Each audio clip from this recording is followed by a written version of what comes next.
Respected viewers and listeners, আজি আমি আপোনালোকৰ সন্মুখত আৰ্টিকল দাৰ তিনিটা পইণ্ট লৈ আহিছোঁ। এই তিনিটা পইণ্ট যদি আপোনালোকে মনত ৰাখে তেনেহ'লে যিকোনো প্ৰশ্নত উত্তৰ সহজে ছেকেণ্ডত দিব পাৰিব।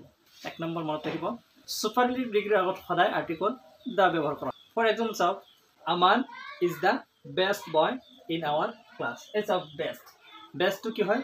সুপাৰলেটিভ ডিগ্ৰী হয়। আৰু এই সুপাৰলেটিভ ডিগ্ৰীৰ এডজেক্টিভৰ আগত সদায় দা ব্যৱহাৰ কৰা হয়। Aman is the best boy in our class.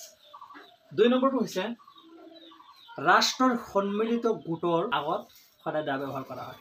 মনত ৰাখিব, এনে জানো ৰাষ্ট্ৰৰ আগত কিন্তু দা ব্যৱহাৰ কৰা নহয়, কাণ্ট্ৰিৰ আগত দা ব্যৱহাৰ কৰা নহয়। কিন্তু যদি ৰাষ্ট্ৰৰ সন্মিলিত যিটো গোট থাকে এই গোটৰ আগত দা ব্যৱহাৰ কৰা হয়। ফৰ এক্সাম্পল চাওক, the UK United kingdom, the USA United state of America, the UNO। সন্মানীয় ভিউৱাৰ্ছ, আপোনালোকে কমেণ্ট বক্সত জনাবচোন UNOৰ ফুল ফৰ্ম কি হয়। আৰু থাৰ্ড পইণ্টটো হৈছে, 3 নম্বৰ পইণ্টটো হৈছে গোটেই জাতিটোক বুজাবলৈ ছিংগুলাৰ নম্বৰত থকা কমন নাউনৰ আগত দা ব্যৱহাৰ কৰা হয়। ফৰ এক্সাম্পল চাওক, the cow is an useful animal. এই চাওক, দ্য কাউ, এই কাউটো কি হয়? কমন নাউন হয়।